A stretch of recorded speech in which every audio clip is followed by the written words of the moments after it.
Welcome, everyone, and thank you for joining us for this week's Doctors Against Genocide webinar. As always, we begin by centering the voices of our people in Gaza. They are our compass, our guide. They guide our work. We extend our platform to share their stories, their testimonies, their demands, and their unwavering calls for justice. So this week's webinar is dedicated to amplifying the Gaza voices. And let us be clear, what is unfolding in Gaza, it's a campaign of annihilation. Make no mistake about that. This is about controlling land, people, and the future itself. And we must stand together firmly and unapologetically in confronting it, starting with our own governments, our systems, our institutions, our banks, our cities, our stores, and ourselves, until we create a new reality. We cannot bring about real change while subscribing to the very system that created and sustained the conditions for genocide.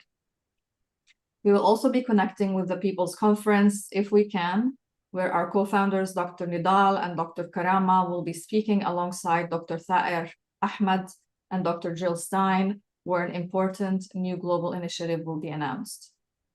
From here in Canada, we will hear from our colleague, Dr. Yiping Ji, who will share highlights from a vigil that we attended yesterday on Parliament Hill in Ottawa, where we called out our government's complicity, uplifted the devastating impact this genocide had on our children, and demanded that Canada do much more than offer empty statements.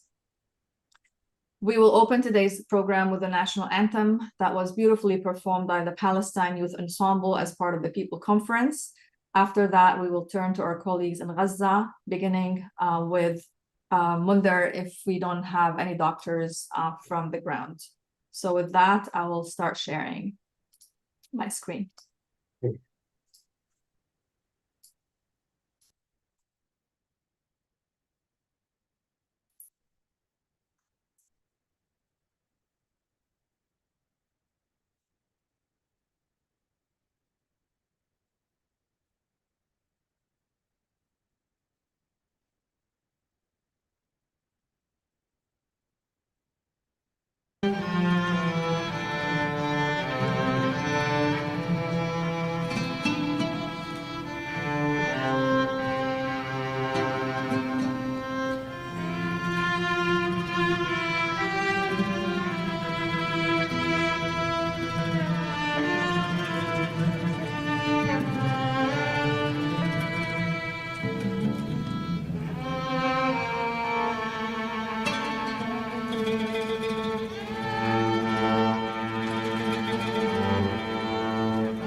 Okay.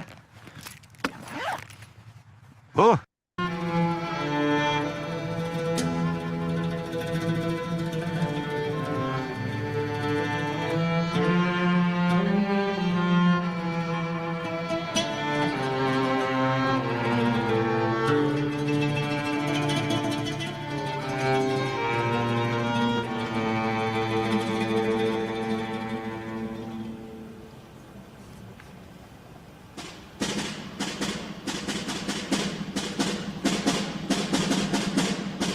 All now, please rise and raise your flags from opening our national anthem.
presenting odd pieces. موطني my homeland. لأهلنا بغزة, for our people in Gaza. This is from the People's Conference, which is held in Detroit, Michigan. So in the middle of colonial United States, the Palestinian flag is rising with pride, with defiance to all these colonial systems. And the entire conference is actually centering the voices of Gaza. So we want to honor you. To all our people in Gaza, we want to, as I mentioned at the beginning, we want to center your voices, and we want to offer our platform as an extension of your voice. We're very happy that Munther is with us right now. Hoping that Dr. Al-Farra will join us shortly, and our colleagues from Gaza will be able to join. But Munther, maybe we can start with your updates. I know you were starting to share with me about course. the expulsion. Assalamu alaikum, from everyone. Gaza. So Hello it's all from yours. Gaza. Please go ahead. We can't hear you, Munther. Can you hear me now? Yes, تفضل. Thank you so much. Thank you so much for giving me this opportunity to share with you the latest update from Gaza. Today is Sunday, 31 of August 2025. Today is the last day of August. And today, actually, at this moment, we have a final decision from cabinet to take over Gaza. So everybody in Gaza, the 2 million people, are looking for what is the reports coming from that cabinet. So we will decide whether we go to the south or we go to the north back, as I'm from Beit Lahia, that is my village name, in south of Gaza. Sorry, in the north of Gaza. So whether to go to the south, and we will decide after 2 hours from now. The cabinet just started few minutes ago, and everybody looking for what we'll have after that. Today, 20% of Gaza city people already evacuated from Gaza city to go to the south, went to the south, as the situation become more complex, more bombs. Every morning, for example, for the last week, we have in the early morning, they bombed 10 reports to scare people, to send them to the south. And the latest update regarding the food trucks from the north, they decreased the number from 50 trucks to only 80 trucks. Today, they allow only 80 trucks to come to the north of Gaza. In the same time, they allow thousands, or not thousands, hundreds of trucks coming to the south. So that is their plan, that they want to take over Gaza city and north of Gaza. The plan is not successful yet, as we are still waiting, and we need the people, the world action, and we really appreciate your action. But in the same time, we don't want to go to the south and evacuate Gaza city. These days, if they evacuate Gaza city, that's mean nothing more in Gaza, nothing left in Gaza. They're gonna destroy everything in Gaza, and that Gaza city will be the same as Beit Lahia, Beit Hanun, and Rafah area. Nothing, no people, no life, no more buildings, no infrastructure at all. So hopefully we can take action before they take over Gaza city. I'm talking about Gaza city because now most of the people are evacuated in west of Gaza. So now they ask us to go to the south. And this decision took 10 days ago, but today they want to confirm the final decision to allow us to go from the north city, from Gaza city and north of Gaza, to go to the south. Hopefully that will be not successful. Hopefully the world will take action to stop this decision, and we are waiting so far.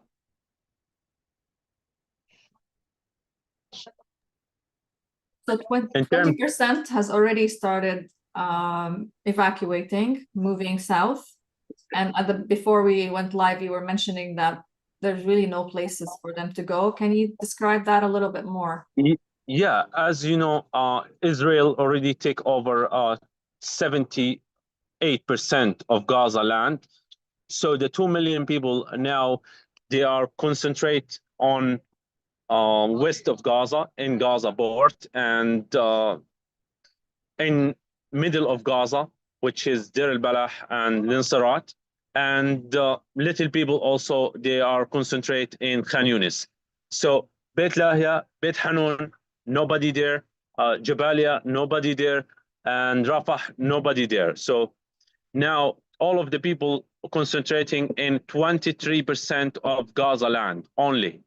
So now they want to take the rest of Gaza City, and they want to take over north of Gaza. So nobody will come here, and they were going to destroy all of the buildings, all of the infrastructure, and there is no enough space. As I told you, there is no space to go to the south. For example, the whole of the 2 million people, they were just staying in Deir al-Balah, the Nasser area, and Khan Yunis, and that's not enough for the 2 million people.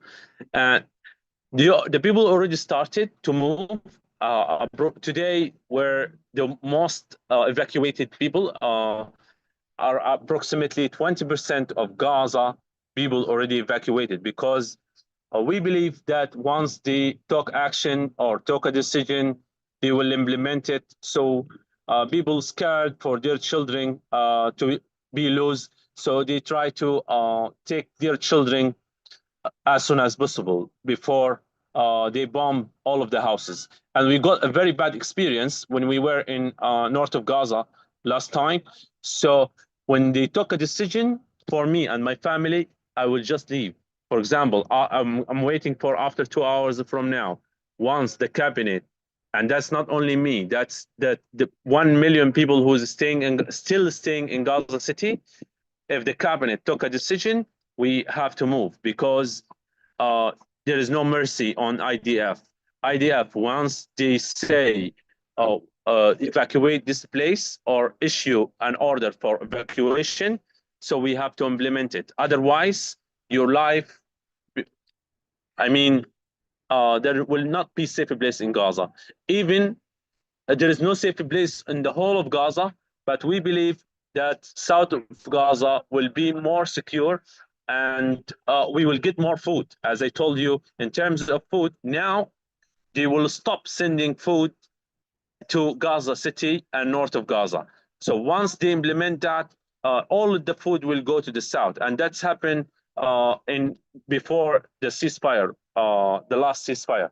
So they usually send the food to the south of Gaza, and they will not allow anything to come to Gaza City and north of Gaza.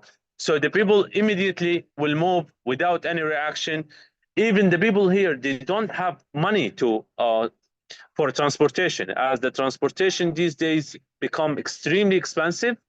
Not because of the transportation is expensive, because of the petrol. The petrol, the local one, we made it by ourselves here in Gaza by plastic. We use plastic, we burn the plastic, and we make a fuel for car generators and for the tuk-tuk. So this will cost us a lot of money. For 1 liter of fuel, it costs approximately 30 US dollars. So that's the reason why become the transportation very expensive. So if we want to move, for example, me and my family from Gaza City to go to the south, for example, in Deir Balah, we have to pay approximately 1,500 US dollar. And many people, many families in Gaza City, they don't have this amount of money for.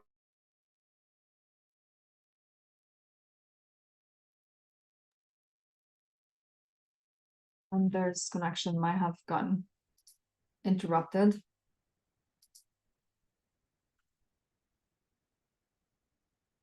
Are you still there, Munther?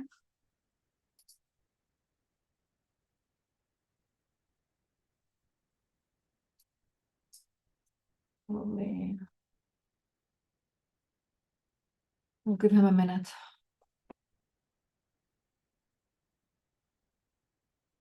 We're still waiting to hear from Dr. Farra if he can join us. As you heard from Munther, the situation is beyond dire, and unfortunately, the world is allowing Israel to get away with a campaign of annihilation that is unfolding before our eyes. So it's a very dark time for our people in Gaza, and we hold them in our thoughts. As we wait for Munther or Dr. Farra to join us, maybe I'll shift a little bit and welcome Dr. Yiping Ji, who joined us to share with us an update from a vigil that we participated in yesterday on Parliament Hill, and share with us some of the highlights as well as some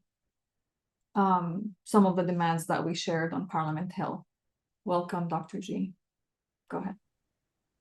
Yeah, thank you for having me. And I think it's really important that we bear witness and hear directly from Palestinians on the ground in Gaza, and to really honor that testimony.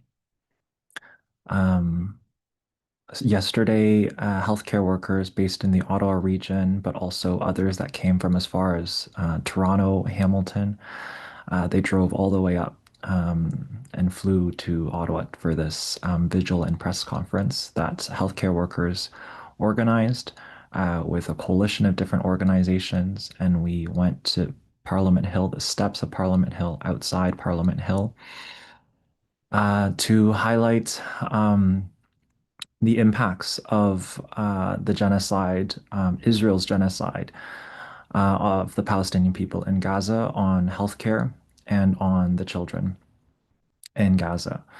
And we heard from doctors who have worked in Gaza. We have heard from genocide survivors from Gaza who have safely evacuated to places like Ottawa. And we heard from children, including young children who were sharing poems and testimony from Palestinian children in Gaza. And I think this was really important for the community to come together in this way, to honor, to grieve, to shed tears, but to know that these tears, this grief makes us human.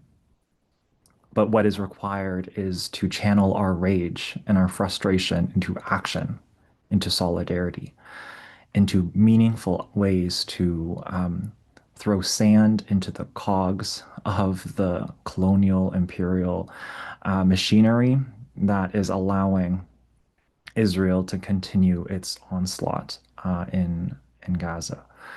Some of the demands that we had were very decent demands, actually, to bring Canada as a colonial institution in of itself in alignment with its obligations under international law, which include things like sanctions, which includes things like ending the arms trade and free trade with Israel, as it's a pariah state that is committing genocide, and in particular the devastating impacts of forced starvation and genocidal bombardment on the children. As we know, the children in Gaza make up the highest number of child amputees anywhere in the world right now. And one of the speakers came in from Montreal, Lena from Universal Limbs Foundation, is part of the team that 3D printed the prosthetic limbs that myself and Dr. Mohammed Mustafa, we brought onto the Handala Freedom Flotilla boat that sailed from Italy and attempted to go to Gaza just last month. And it was on that boat that these multiple 3D printed prosthetic limbs for the children in Gaza are still on this boat, are still on this Handala boat that has been seized by Israel. Um, and so I think um, there's so much to say, and at the same time, like what more what more can there be said? Um, I've been listening to some of the sessions from the People's Conference for Palestine that's happening right now, and I was actually just listening to Howeida Araf's remarks, and actually wanted to share some of those remarks because Howeida um, is just an amazing human being. She is Palestinian. She founded the International Solidarity Movement with others, was part of the Free Gaza movement in 2008, where boats successfully docked and landed in Gaza, on the beaches of Gaza. And she was on the Handla Freedom Flotilla just last month. And earlier today, the Samud Flotilla, with tens of ships, took off from Barcelona en route now to Gaza in attempt to break Israel's illegal siege and blockade. So I thought I would share her words that really resonated with me, and I hope they resonate with you as well. Gaza is our compass because it points us to the truth. Freedom can't be won in isolation. We know that. We know that when we are fighting for Gaza, we are fighting for ourselves. We are fighting for a world where no people live in cages, under siege, under the boot of militarism and fascism. If we want liberation in Palestine, we must also fight for liberation in Atlanta, in Standing Rock, in the Congo, in Sudan, at every border, from every river to every sea. All people must be free. And we let this compass guide us. We build movements that do not compromise on human dignity. We reject false neutrality. We demand accountability from our governments, our institutions, our communities. We stand with Gaza, not just with our words, but with our actions. And when I say our institutions, I'm also talking about these humanitarian institutions that are founded, that exist to serve to deliver humanitarian aid. If you want to deliver humanitarian aid, you must not cooperate and compromise with the entity that is denying it. So all of you big institutions, you need to put your aid onto ships and come with us. Not wait at Rafah for Israel to allow you to come in. No. Israel has turned Gaza into an extermination camp, and we need to tear those walls down.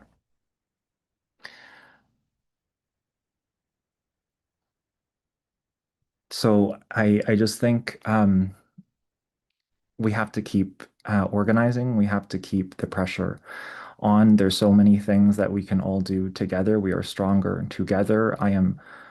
Uh, I am seeing the power amongst the community when we came together yesterday, just the people on Parliament Hill, calling out the Canadian government for its complicity and its active involvement in sending weapons still to Israel, to be with others who are people of conscience and are continuing to organize and continue to refuse to see a world that and society that funds genocide, that funds apartheid, that funds fascism. Um, we are co-creating a world together that refuses to have these forms of oppression live on to see another day, because we refuse to see a world where Palestinians are dehumanized and subjected to this level of colonial violence and domination that I think so many of us and many people who came by as bystanders who happen to be touring because it's a long weekend here in Canada just before the school year starts, so people are visiting Ottawa.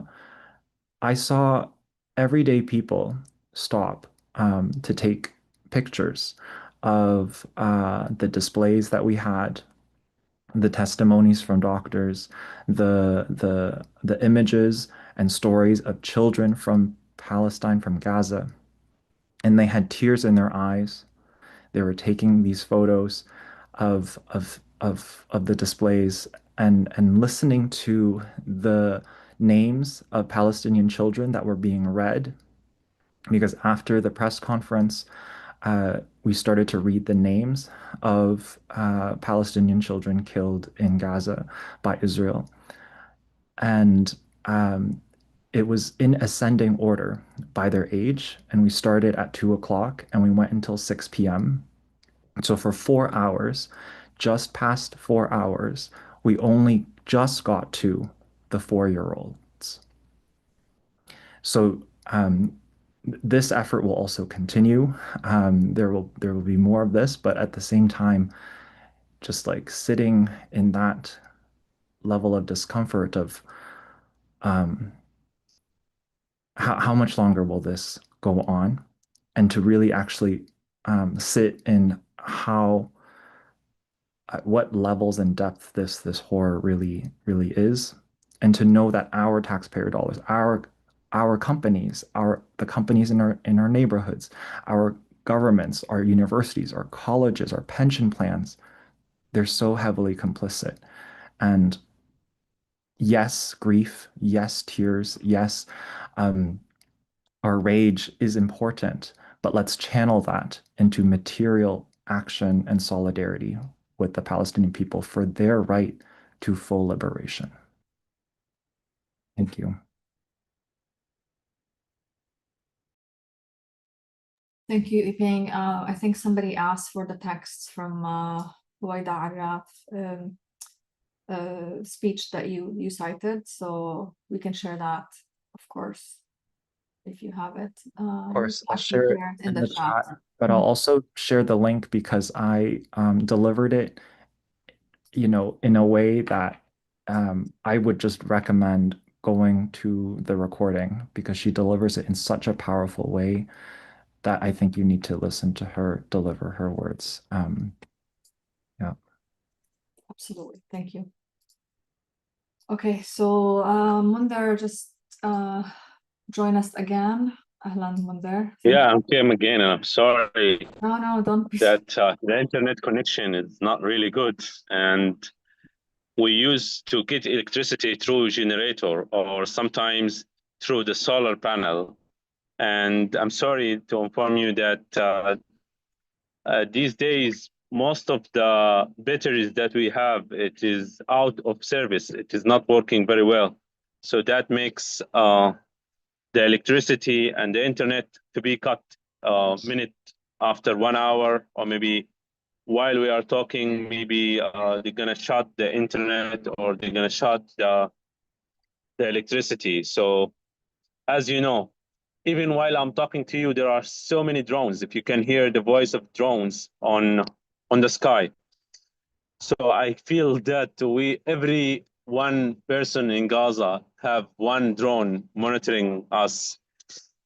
And I'm sorry to inform you today, as I told you, this is the lowest day to get the food in north of Gaza by Zikim border. That's border in Beit Lahia area, which is they allow only for 8 trucks to come to Gaza city, while they allow hundreds of trucks in the south of Gaza to be in Gaza in the south, and that's refer that they won't allow the people to come from the north to go to the south. That is the plan. That's their plan. So that's your time to take action to show the world that by this plan they will force people, the Gaza people who's staying here, the 1 million people who's staying here, to go directly to the south, even without bombing the people.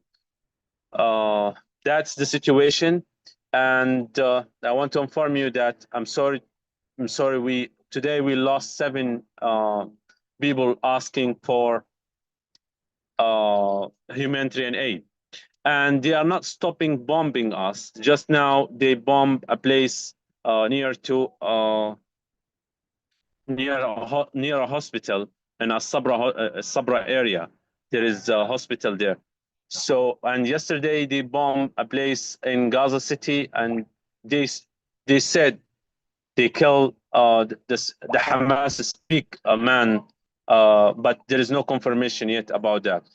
So the fighting still, the bombs everywhere, and they focus on Gaza City, they focus on Al Zaytun area, they focus on Al Jala area, and ask the people to move from Gaza City to go to the south. That is the latest update so far from Gaza. The bombs are everywhere. The bombs are everywhere. I mean, the fact that the world is just sitting around and watching, our governments are just doing nothing it almost feels surreal, like we live in an alternative reality that this is actually allowed to happen and nobody is doing anything. And a lot of the comments actually in the Q&A section are asking us what we can do practically, you know, other than, because, you know, the time for sending petitions and letters, in my opinion, has passed. I think now is the time for directly confronting our governments with their complicity and pushing collectively for some sort of action. And I think maybe it's something we can get back to at the end of the webinar, like we can brainstorm actual direct action campaigns that targets our governments, because in my opinion, our governments they have the will, they have the power, but they don't want to use that power to stop this. In the country where I live today, Canada can easily actually do something. They can send their aid, they can send their forces on the ground to protect the civilians. It's actually their obligation under international law. They choose not to do that. So that's their own complicity that we need to confront.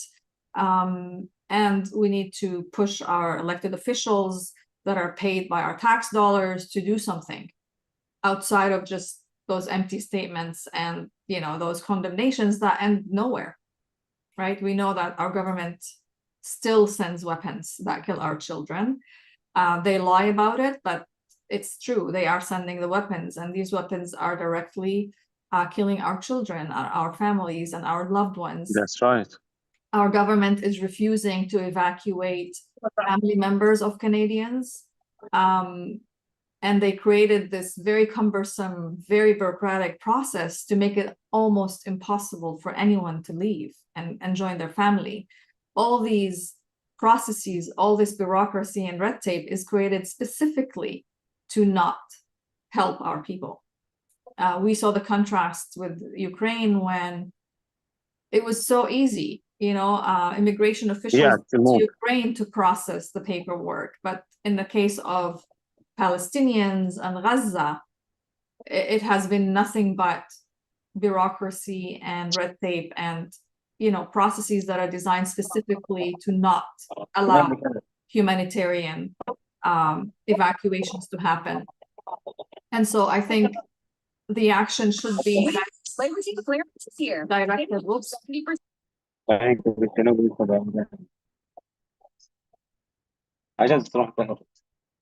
I just want to introduce you to my nephew, and he just came from the south, and he said to me that we couldn't find empty place to get to stay there.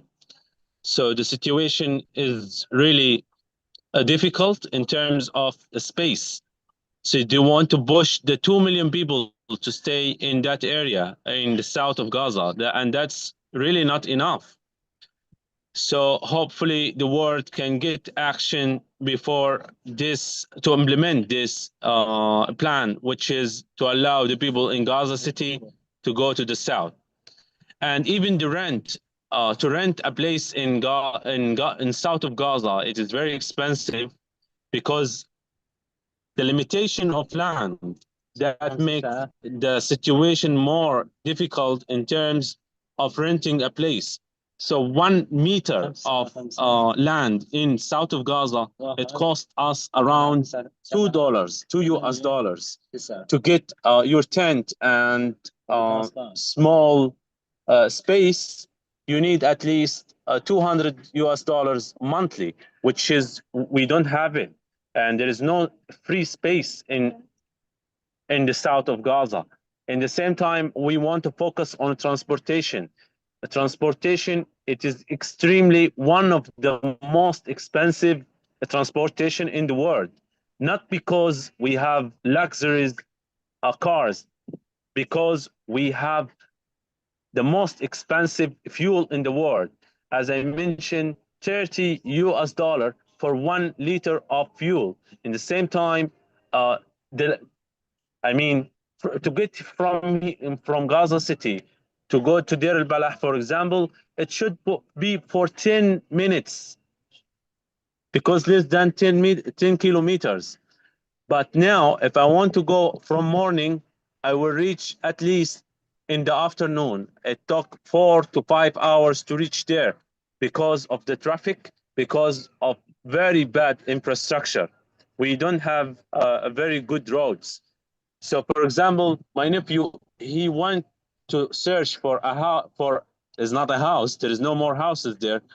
For a place to get the tent to stay there. He went in the morning and he just came, and it is almost 8 p.m. So he already spent the whole day searching for a small place to get his tent there and to stay there. And he believe, and we believe, that it will be more safe and more secure. But in the reality, there is no safe place, no secure place in Gaza. Hopefully, we are waiting. Every second count in Gaza, every minute count. Hopefully, the world will take action and ask Israel to stop the plan to evacuate the Gaza people from Gaza City to go to the south.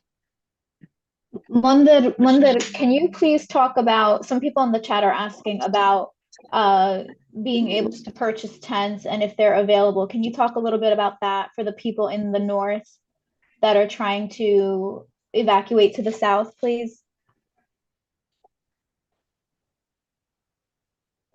Can you repeat the question again? I didn't get the point. Yes. So people in the chat are asking if the prices of tents and if they're accessible for people to purchase, and how that looks like for people leaving the north and evacuating to the south. The tents become extremely expensive. If you ask me 1 month ago, the price of the tent, it cost us only 300 US dollar. But today, with so many, or with a huge evacuation from Gaza City and asking the people to go to the south, the cost for one tent, 1,000 US dollars. So the prices is increasing directly, because the limitation of the tents that we have in Gaza City, we have extremely limited tents at the moment in Gaza. And that's also goes to transportation. We have extremely limited fuel. That's the reason why the transportation become extremely expensive. That's the life, and we adapt with that. Actually, we are not adapting with that. We have to, but hopefully the world can take action, stop the plan. And as I told you, we are waiting for, after 2 hours from now, we are waiting the cabinet decision. And if the cabinet sign a final decision and a final timetable to evacuate Gaza people to go to the south, so we believe that at least 30% every day of Gaza people will go to the south of Gaza. The people who has money, they can afford to go, but most of the people, they don't have money to go to the south because of the transportation is very expensive, and the tents are very limited and become very expensive. And in that time, I can see that there are more people will be killed. So that will scare other people. They will go, even maybe they will walk from here to go to the south. They will not take anything with them. They will not take any stuff with them. For example, any blanket or mattresses or any clothes or any food. They just run away from Gaza City to go to the south. That is the situation in general here. So we are waiting every minute. Maybe there is more updates, and hopefully the next update will be positive and get a ceasefire. That is our dream, or that is our hope. And we believe that the world will not be silent, hopefully this time, because once they took Gaza City, nothing left in Gaza, and many people will be killed, and we lose many civilian, and all of the people who's killing right at the moment are from innocent, mostly children and women. Of course, that's the plan all along, right? To kill the children and the women so that people will just be forced to leave and just to give up. So I have a question. I mean, it's something that like when the decision is made or not, the evacuation orders, how are these received by the people? What is the mechanism by which they tell people to evacuate? Normally by sending us a notification through coordinator, the IDF coordinator through online. I mean, the media will mention that we have to evacuate Gaza City within 40 hours, 48 hours, or during 1 week, you have to evacuate Gaza City to go to the south. So we are waiting for any update from IDF coordinator. He will be updating us, or actually we have to not follow him, but in the same time, as I mentioned, that we are losing more innocent civilian people.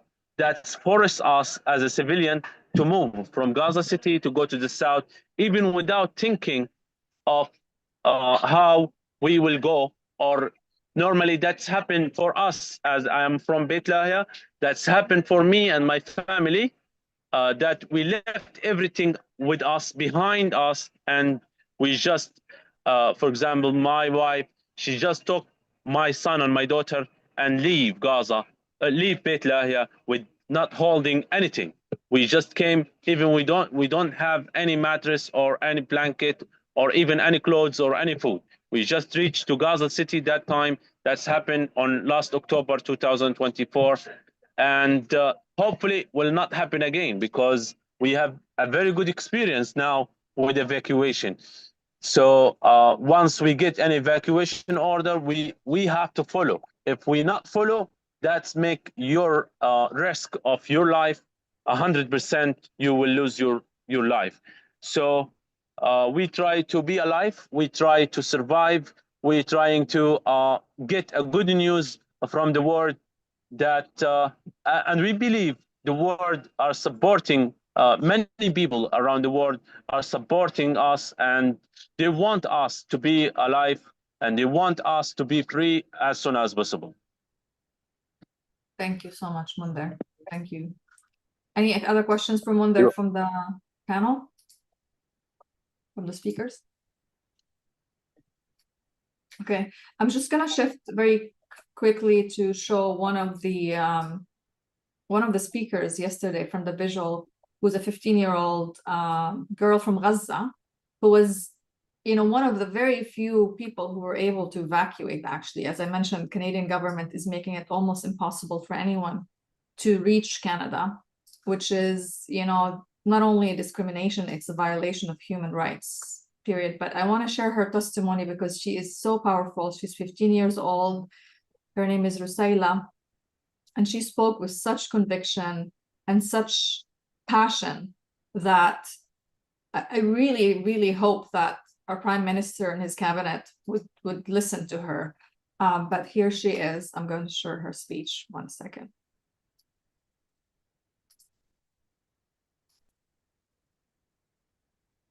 Grow up in Gaza, and I have been here in Canada. Hello everyone, my name is Rusaila. I'm 15 years old. I was born and grew up in Gaza, and I have been here in Canada since May 2024. This is not the first time I'm sharing my story. I'm sharing my story. I have spoken before, and I'm speaking again today. But nothing has changed.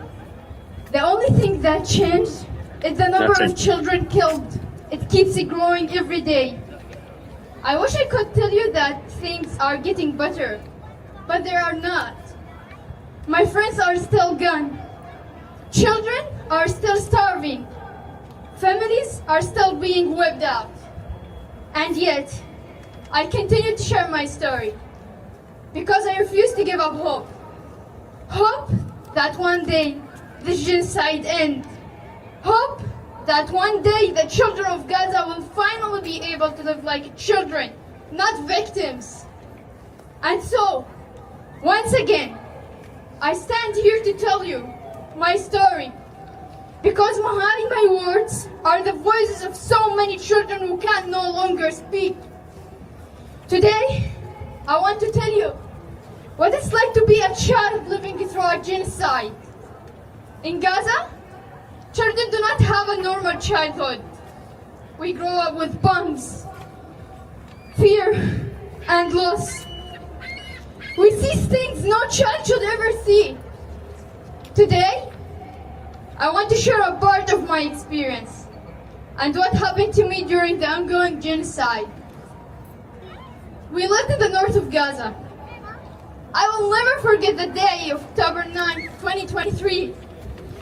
The Israeli army had ordered us to leave our home. I was very afraid because I knew my home could be bombed at any moment. My father was out trying to get food for us. I had my little sister Zena in my arms. She was only 3 years old, and we left everything behind. I wish I had time to grab my clothes or anything, but I had no time. I didn't even wear any shoes. That was the start of our journey. My family of 6 people kept moving from place to place, looking for safety. But in this genocide, there is no safe place for anyone. In one of the places where we stayed, there were more than 15 people in a small room. I was always afraid what we would be bombed, that we would be bombed while moving. I was scared of losing people I loved, but actually, I lost my friends, Salma, Jana, Misk, Sarah, and Basma. Every one of them had a dream and a family. Many children in Gaza lost their lives, or they lost their families, or they lost parts of their bodies. I saw so many terrible things in this war, like the man who had lost his head from the force of an explosion, and his blood was on the wall. I was so afraid. I thought about his children. How did they feel when they saw their father's body without a head? I can't forget the sounds of the rockets falling and then hearing the explosion and seeing the smoke everywhere. I will never forget these terrible things I experienced, and my people in Gaza are still living it. One day, I woke up and I realized everything around me was white. The smoke and the smell of the chemicals was everywhere. I didn't understand what was happening. Later, I learned it was from the phosphorus gas. I wanted to leave as quickly as I could. We were unable to sleep because of the sound of the drones everywhere, day and night. We had very little to eat, just a few cans and some bread. Finding clean water was hard. My brother Mazen, who was 7 years old, had to walk every day with my father to get water. They waited in line for hours just to bring back 1 or 2 gallons of water.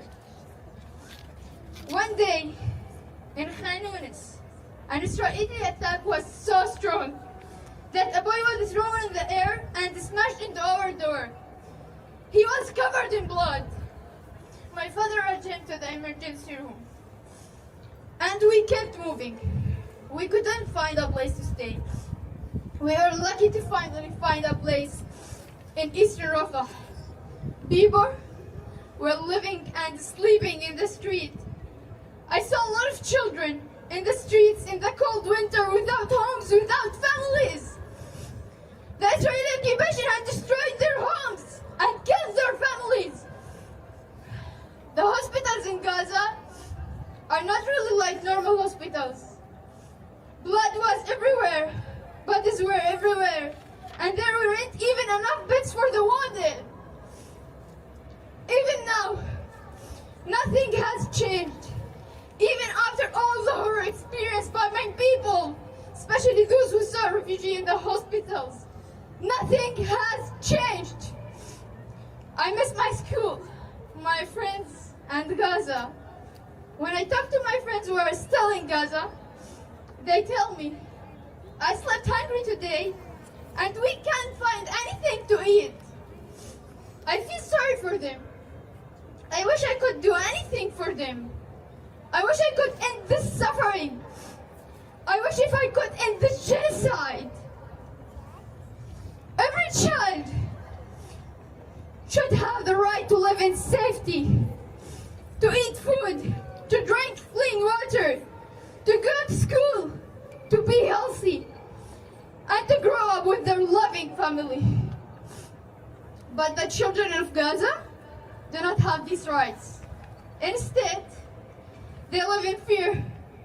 They sleep hungry. They search for water. Their schools are destroyed. Their hospitals are bombed.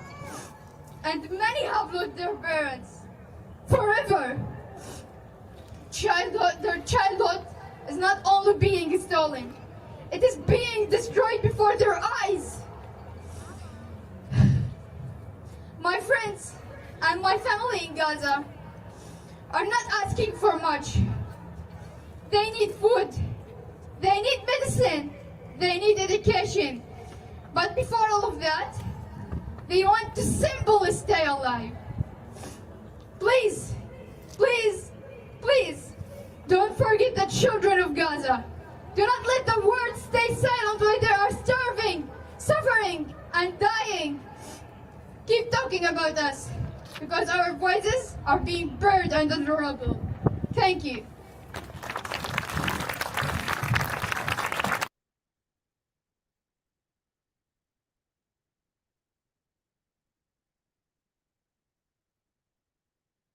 Hard to say anything after hearing this.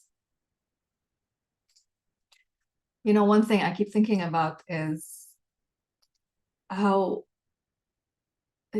this whole thing is so surreal that I'm just so scared and worried that people are going to be used to hearing these testimonies and doing nothing, and watching the atrocities and doing nothing. It's like this consumption of testimony after testimony, and that leads to no action. So I think the challenge for us as a humanity, to be honest, as people, is how do we hear these words, and then as Yiping said, like, how do we turn this rage into action and not just another, you know, webinar, another testimony, and then we cry a little bit and then we go back to our lives? How do we move beyond words into real action? I think that's the challenge for all of us, is to, you know, honor people like Rusayla and Munther and Dr. Al-Farra, who come every week and share their testimonies. And how do we honor them with more than just listening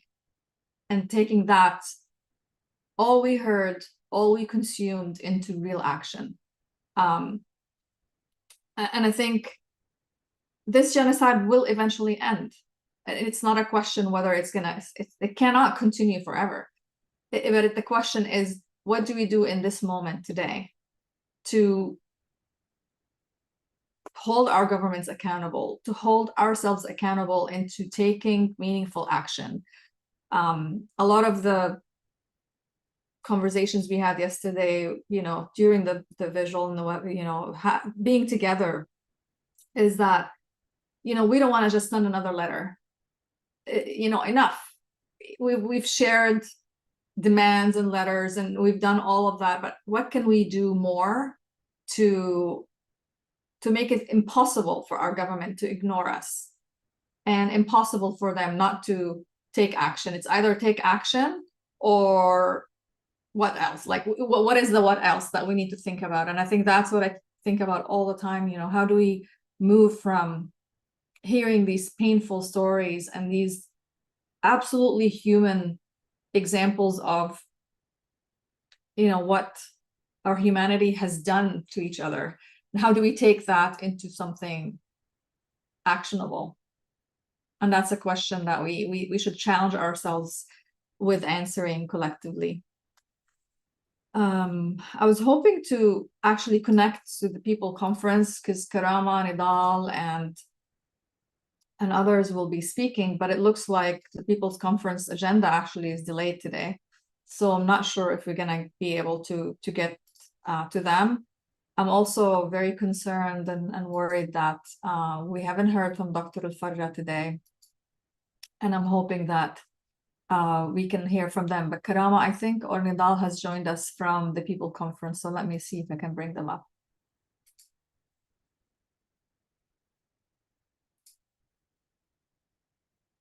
Actually, no, they haven't been able to join. For participants who have questions, please send them in the Q&A. I see some hands in the chat. Please just send them, and then we'll do our best to answer them. Munther, anything you would like to add, share?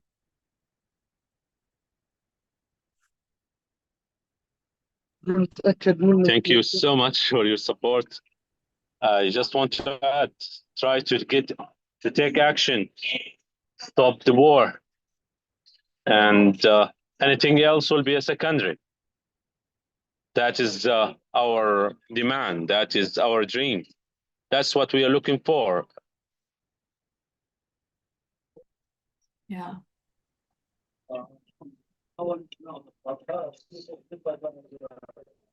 Okay.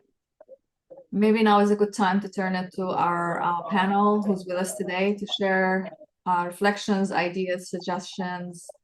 After hearing what we heard about the,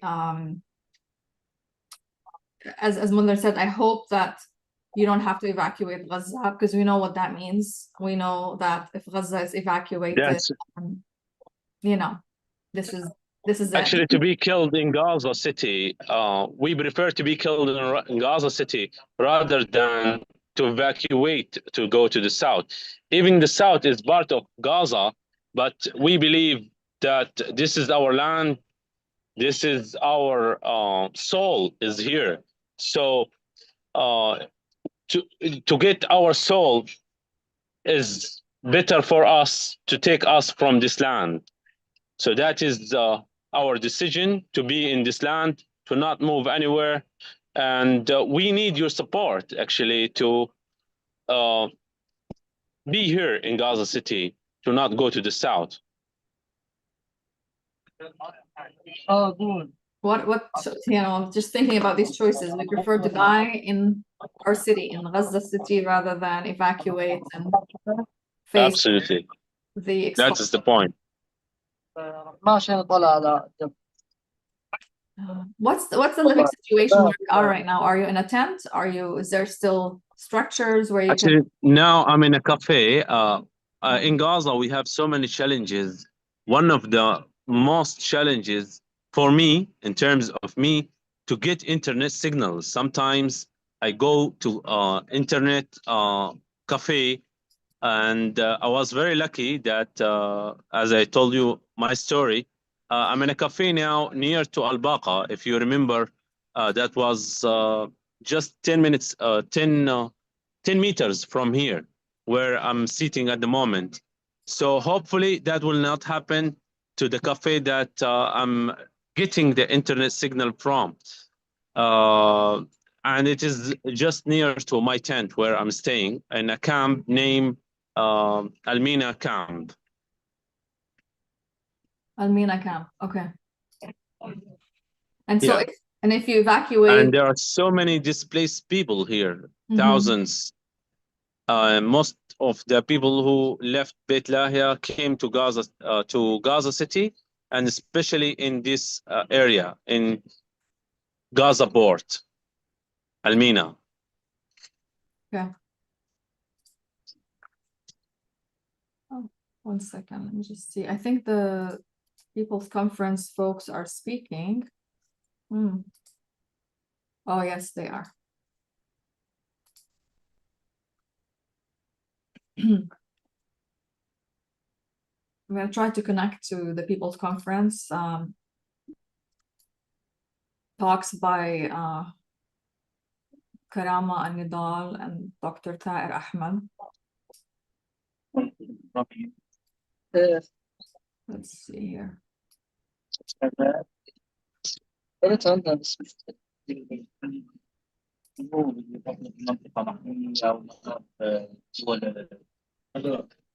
يعني توطين انا في شروط البلد Bear ما with me. تسمعش التوطين Second. Okay. Should we do a little bit of roundtable with our panel speakers? Do some reflections, maybe action planning, suggestions for action. And then I also want to talk about the upcoming Doctors Against Genocide conference that is happening in September 20th and 21st. Please join us at the University of Michigan Ann Arbor as we hold a space for healthcare workers to come together to discuss their collective responsibilities and actions that the healthcare workers can take in preventing and stopping genocides. So I think we're going to share the link in the chat.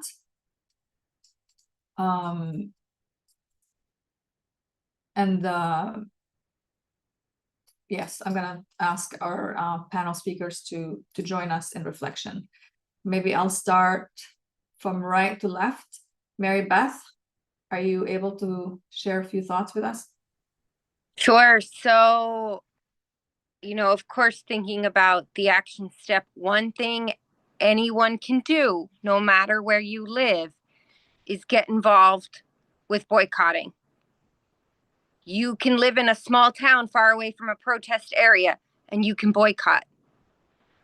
One in particular, the emphasis for Healthcare Forum is boycotting Teva.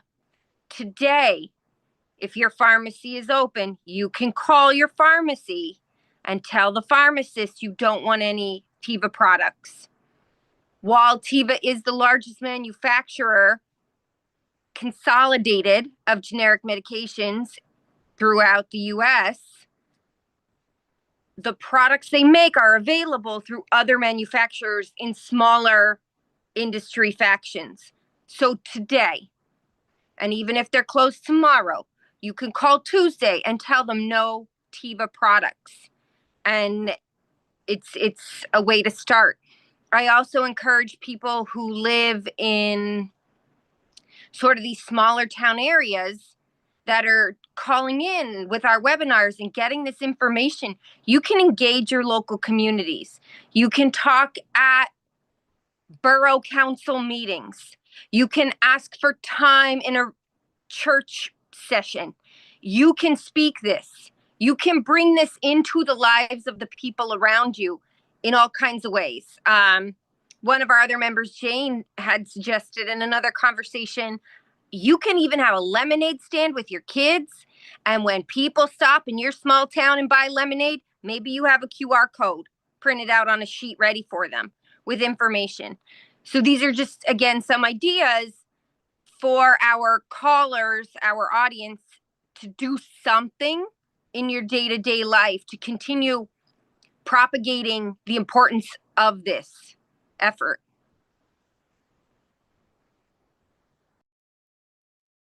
Thank you, Mary Beth.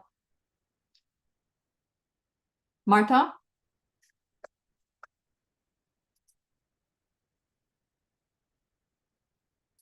You're muted.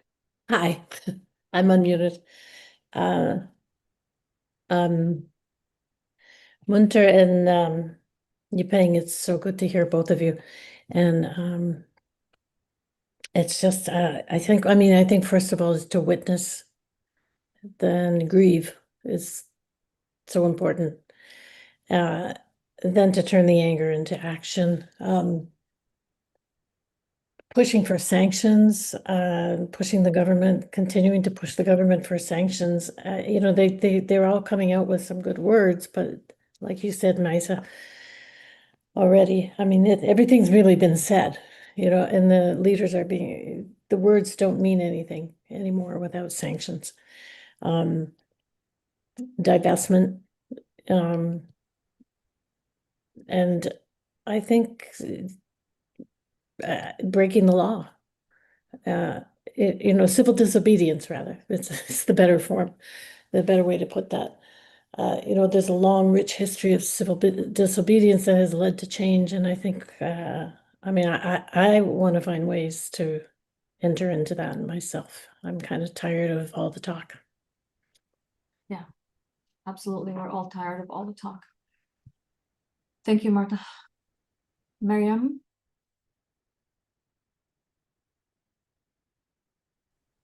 Honestly, like today, I don't really have anything profound or anything like that. Not that I ever really feel like I do to share. I was just sitting here thinking about how it's only been like 6 days since they, you know, double tapped, triple tapped Nasser Hospital. And I'm just kind of like marveling at how fast things happen where you're like, oh, it's just 6 days ago that they killed the journalist. It's just been 6 days since they did all of this stuff. And it feels like we're just trying to keep up with it and have almost no time to truly process what's happening. You're just taken in, they're doing this horrible thing. I have to do this. And I, I don't know. It just kind of feels like this week has been like we're operating in a little bit of a brain fog.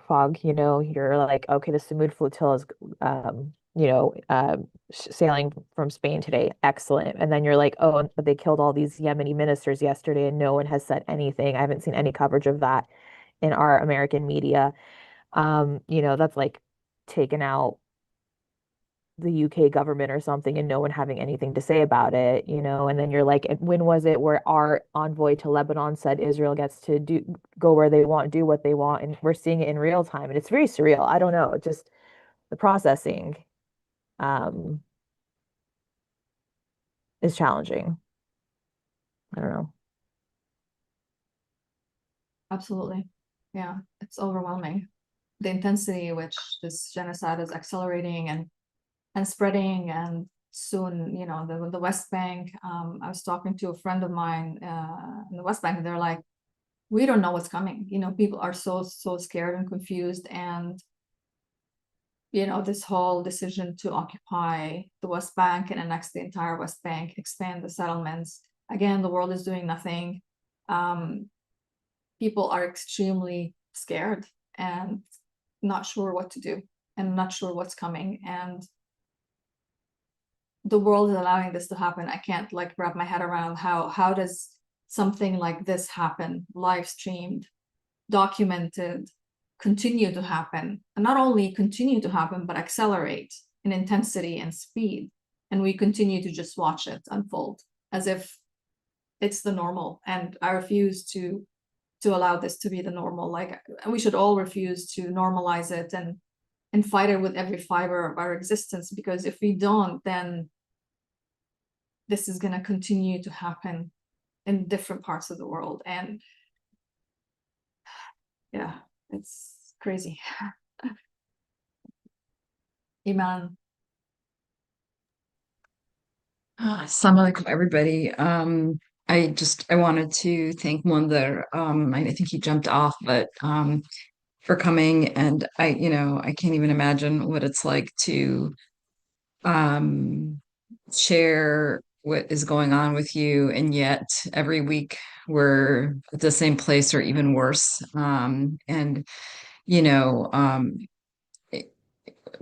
what, you said, Mesa and Yiping, about how we need to turn our emotions, our grief, our anger into action. I'm hoping that Karama and Nidal come back with something concrete, because I feel like, I want to take that action. How do we get our governments to, we're going to the Hill again in September, and I'm not sure, you know, little things happen and you get excited, but it doesn't feel like it's enough to move. I mean, it's almost 2 years. Like, what the hell needs to happen?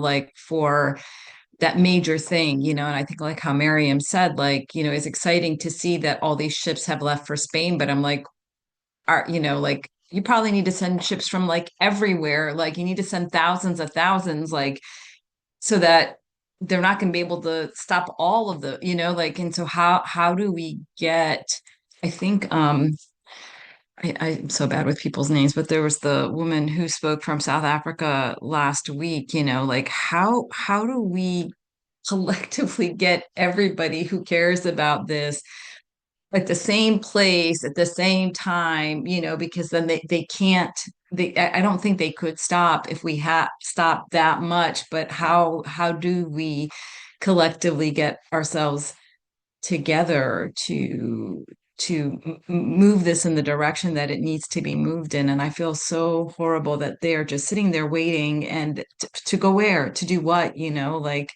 so I don't know. I don't know. Hopefully, I pray that we get that answer that brings, that how the action part.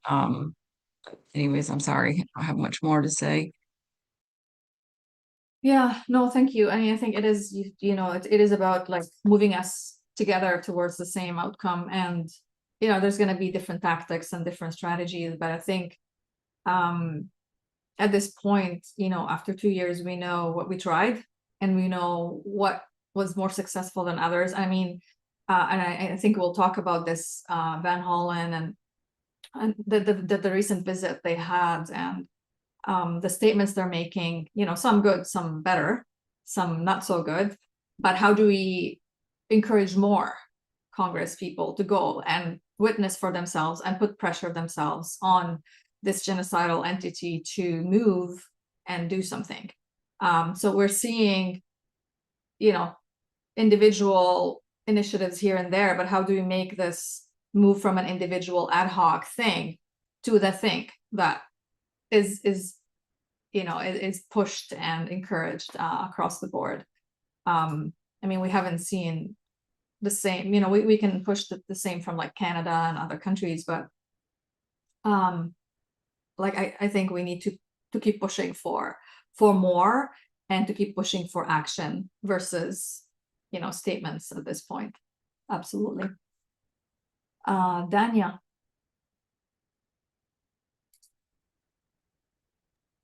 Hi, everyone. As Dr. Mariam said, nothing really profound this week. Just lots of grief, lots of anger. It just to echo what Dr. Iman also said, it's like, what the hell? Like, what are we doing? What is and I see, I've been kind of like managing the chat a little bit, and I've noticed a theme. There's this expectation that the world needs to act. I happen to disagree. I happen to think those of us who live in the US, we are in the belly of the most ferocious beast. And it's I happen to think the world is acting. It's just being choked, it's being choked by the US. And the US is unfortunately not allowing people to act. Yeah, I mean, something to consider is the US is in talking about invading Venezuela, because Venezuela's has been vocal about Palestinian liberation and rights. So it just goes to show you the US is willing to go to war with anybody that's even just even attempting to stand up to the Palestinians. But in terms of action, there is a bill that gives me hope that I've been monitoring very closely. We're at 40 co-sponsors. They're all Democrats. I know 40 doesn't seem like a lot, and maybe I'm just looking for hope in the most darkest of places, but I think that is a significant number, and I'm seeing more people are signing on to it. We just need to keep up the pressure. We just need to keep up the pressure, do everything we can. We will be on the Hill on the 10th, so please join us if you're able to. It's demoralizing work, but it's very important work. And then just, boycotting, educating in our small circles. I'm talking to a lot of people that are saying that, they're having these profound conversations with friends and networks, and I think that's very important. So yeah, that's my reflections for the week. Thank you, Dania. Yiping. Thank you. I was reflecting on some of the things that were said, and it makes me think about how the experience of like bearing witness to genocide absolutely comes with the responsibility of taking action. But there are times when being consumers of the information can be debilitating or paralyzing, or you don't know what to pay attention to, or you try to pay attention to everything, and then you become less effective as an organizer, as an activist. So there are times that I think it's okay that you don't know everything that's going on, but you do kind of focus on the actionable things that you can do with the people around you or the comrades around you. Um, and we don't have to be the one, even though, we know that it's like individual actions that form collective actions that are able to move mountains. But we're not individually responsible for like what's happening somewhere else in the world or in our own communities. We are not individually responsible for that. Of course, there's that collective responsibility that there is a degree of individual kind of complicity. But don't let that, I think, paralyze you to be like, oh, Palestine is not free yet. That's my fault, right? And because that's not effective or strategic. I think so. I want to offer something, something that I've been doing with a few other close comrades locally is working on a popular education collective, is sharing information, but also moving people towards action. And one of the things that we did almost a year ago now was hold a panel event on challenging Canada's complicity in Israel's crimes of apartheid and genocide.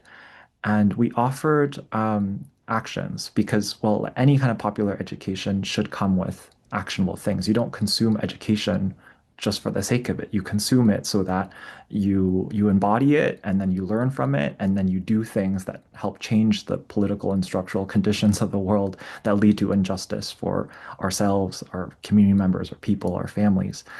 Um, and so we came up with some ideas that are actually really quite small because movements are all about relationships and making people around us kind of jump on board for re-envisioning and envisioning a world that we want to live in, that is life affirming.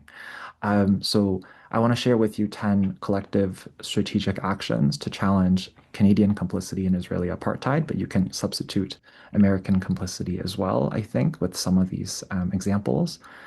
But an example is you could put up BDS posters in your neighborhood, and you can do it with other people. I've done this myself, and it invites conversations. It's fun, it's interesting. You're like, am I going to get caught by the police? I don't know. Number two is with one or two friends, put BDS stickers on targeted Israeli products at the store. Number three, with a friend, practice explaining Canadian complicity and BDS to someone I'd like to convince. Number four, with a friend or two, meet with a store manager to request that they stop selling Israeli goods, like Sabra hummus, Israeli produce, HP printer, SodaStream products, Coca-Cola. There's so many examples, unfortunately. But fortunately, there's lots of things you can target. Number 5, gather a small group in my riding and request a meeting with our MP to discuss the Canada-Israel arms trade and call for an arms embargo. Number 6, talk to neighbors about making our neighborhood or ward an apartheid-free zone. So earlier this week, I believe, in Burnaby, BC, in Canada, the city, through the people, voted for an apartheid-free city. So this is how you get to like countries, or like, you know, like this is how you get there, is through these like individual community level, and then you build and you build. Number 7, join a group in my community or union that is working on BDS. Number 8, begin or continue work to get an academic or cultural organization I'm a part of to sign on to the BDS movement. Number 9, start a small group to flyer once a month at a business targeted by the BDS campaign. And number 10, resolve or let go of a beef or conflict I have with someone in the movement, because we are stronger together. We are stronger when we're working towards this common horizon of a liberated Palestine. But how do we get there is through a lot of these small things that actually are not small, and can be extremely profound when we're working on building the relationships in our communities, in our neighborhoods, to envision a world that is apartheid free, to envision a world where we care about our neighbors as full human beings. And that kind of work starts always at the local level, that kind of level of organizing. So I do hope that you kind of take away that it's not, although sometimes it does feel paralyzing, like, oh my gosh, like things that we're seeing on our phones, the children being maimed and slaughtered, and the people, the families being slaughtered in Gaza. Um, it is the colonizer and oppressor's best tool for you to feel paralyzed and feel like you can do nothing about it. But in fact, there's so many things that we can do, and it starts with doing these kinds of things, so that we work together with people around us to really build a mass movement and mobilization. But it doesn't it doesn't happen overnight, right? Like this didn't start 2 years ago. It started with the Nakba in 1948, but you could argue that it started long before then with the British occupation. And so we are challenging major forms of complicity, major forms of oppression that were built over generations and decades. Sorry to interrupt. I see Dr. Ahmad Al-Farah is our panelist, so maybe we want to pause and see if he has anything to offer while he has access. Sorry. Thanks, Mary Beth. Yeah, I saw Dr. Ahmed and Iyad as well. Thank you so much for joining us. And thank you for sharing those important reflections. Yes, movements start at the local level, and it starts with personal accountability. Dr. Ahmed?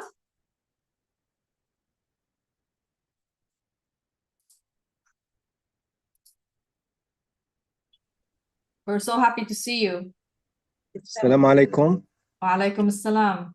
Always we get worried about you, and then you show up, and then we feel so much better. How are you, my friend? Maisa, Dania, Iman, Maryam, Iyad, my friend Faisal, everyone. New friend, everyone, how are you? Mary Beth, Marta, Ibn G, how are you, my friend? I'm wondering, where is Dr. Nidal? They're at the People Conference. There's a big conference to talk about. Actually, the theme of the conference is centering the voices of Gaza. So they're at this conference in the US with a few thousand people discussing how how we can collectively fight and end this genocide. So they're speaking right now. I may be able to share some of their talks, but really we're so happy to see you, and we want to hear from you. How are things? Okay. First, it's a great honor for me to be with you. It's a good pleasure for me to be with you in this webinar. Actually, I will make some summary for the events of the last week that we are facing in Nasser Medical Complex. I will start from the last event that Nasser Medical Complex was targeted, as you saw in the media and in the TV channels. Actually, in a brief, you saw the videos, you saw everything about that. I want to mention about some points. First point, that what happened was a full crime murder, and it was intentionally murdered by they know who was targeted and why they targeted everyone. The media, the Israeli forces are talking about that we were targeting a camera, and that camera belongs to someone, and they don't. That camera is upstairs. I want to tell you that the place that the camera was in always have a journalist and media men upstairs. Why? Because this area belongs to most focal spot area with high powerful internet for eSIM cards. And I am as a doctor, sometimes I lost the internet in the hospital and I go upstairs in the balcony of that stairs and have the internet there. So it is deliberate compound attack, constitutes a calculated trap aimed to targeting journalists and a rescue team. The first attack, they are talking that we are targeting the camera. I will go in some argument. You want the camera, you have 1,000 way to deal with that camera without targeting anyone. First, you can call the director of the hospital, Dr. Atif Al-Hout, and the Israeli officer is always calling Dr. Atif because in the first evacuated, they talk to him many times. Do that, don't do that. I ask them to evacuate that building. So they have the number. They can call the director of the hospital and ask him to get out that camera. This is the first. Second, they have snipers. They have air drone. They can deal with that camera alone and without targeting anyone. But they choose the weapons that is more killing more victims, and that's what happened in the first attack. In the second attack, there were nearly 20 persons upstairs. All the journalists were upstairs. All the rescue team were upstairs. The security guys were upstairs. So a double attack, as BBC video was in slow motion. They double attack. They have two bomb tank nearly seconds separated from them. Maybe 1 second or 1 second and a half. Two bomb tanks were targeted to these innocent people. And I unfortunately, I know all of them, and I felt very sad about them. This was breaking news for me, especially for 3 or 4 persons who I know them closely, like Muaz Abu Taha, and like Mariam Abu Daqqa, and like the doctor Muhammad, who was one of my students. So again, this is a full crime, and I think that this attack, they know everyone who were killed in it, and they were know the identity for everyone who was died in that attack. Also, this is multi-faced war crime. We know that these journalists should be protected, and even the doctors in the hospital should be protected as they are performing their duties. Even the journalists are performing their duties also. So I think this is something like massacred what happened. And if you saw the pictures for the victims who were on the stairs, it is unbelievable. And it was a shock, like a shock for anyone to see that picture. What I want to talk about that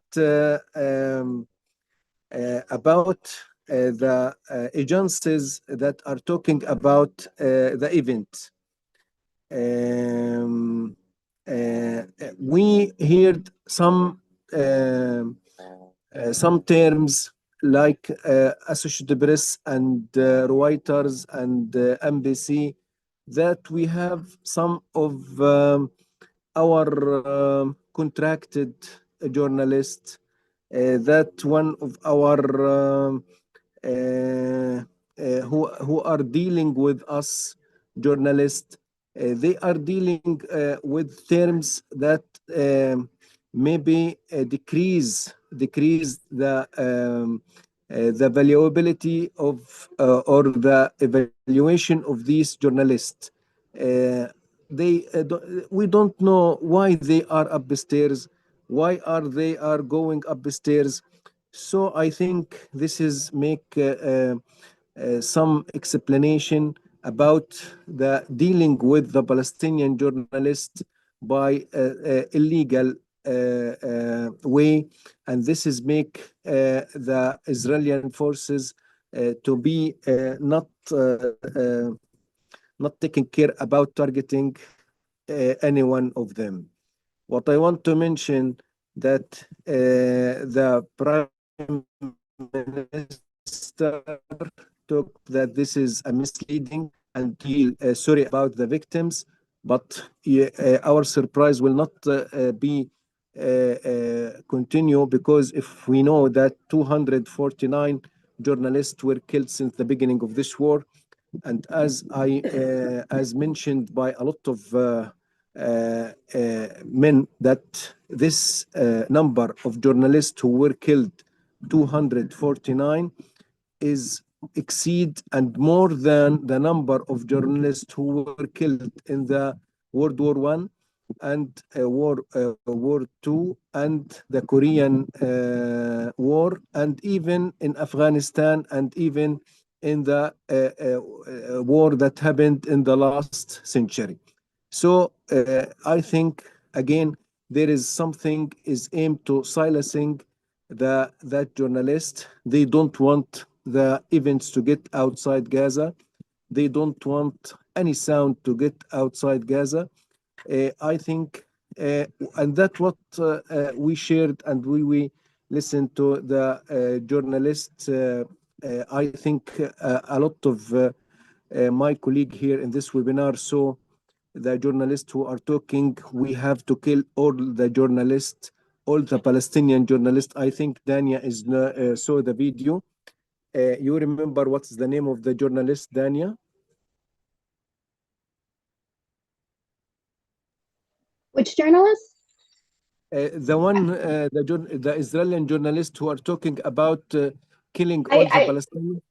Dr. Ahmed, I don't think he was a journalist. I think he's part of the Israeli government. But he's working in the no, he's working in the channel 13 or channel 14, the TV. Sometimes you know, Yeah, he I was think talking about like the journalists in Gaza, they're distorting the view of the world on Israel, because basically the journalists in Gaza are exposing these crimes, and it just doesn't work with the Israeli propaganda. So they have to be killed. Yes, Yeah. yes. If you have the video, can we see the video on this webinar? Yeah, I'm gonna look for it. I think you sent it, right, Dr. Ahmad? Yes, Yeah, yes, I'll look yes. for it. Please. Yes, I will look. I want everyone in this webinar to see that video and to see the concept of that people. That people is unbelievable. They are not thinking they are dealing with killing. Everyone is saying something. We have to negotiate. We have to discuss. No. They don't have discussing and they have no negotiation.